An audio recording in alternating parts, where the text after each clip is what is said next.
I'm Nick, I'm Kayla. and this is OPTI 380A Lab 8 for lasers, and our TA is Susanna. For the Fabry Pro experiment, we have a laser going into the beam splitter, sending a beam into the spectrum analyzer, and then going around in these mirrors through this aperture, through that filter into the oscilloscope. To find delta nu using the spectrum analyzer, we identify the peak where m equals 0 and then another peak where m equals 1. And using the device, we can determine the separation in frequency between them, which here is saying that it's 562 megahertz. We use the oscilloscope to measure the frequency and time difference between the resonant fringe peaks. We then divided the 1.5 gigahertz free spectral range of the laser by the time difference to get a scale factor so we could directly measure the change in frequency of the free spectral range. We then magnified the plot to find the time difference between the peaks in the free spectral range and multiplied by the scale factor to get a change in frequency. One way to find delta nu is to measure the length of the cavity.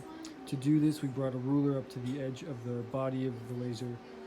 Obviously, the body of the laser is larger than the cavity, and so we expect that the measurement for delta nu will be lower because the cavity spacing is in the denominator of that equation. We measured a laser cavity length of 329 millimeters and got a delta nu of 455.9 megahertz.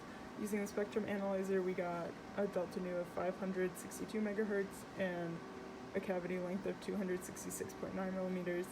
And using the oscilloscope, we got a delta nu of 591 megahertz. So for the beam profiling experiment, we know that the beam angle diverges as a function of angle.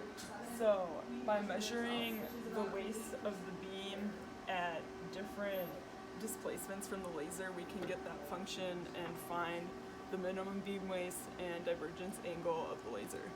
In the collected data for the beam waist and detector of displacement, it was possible to get a quadratic fit. Using the experimentally determined quadratic fit, we found a minimum beam waist of approximately 285 nanometers, a beam divergence of 0.041 degrees, and a numerical aperture of 3.58 times 10 to the negative 4.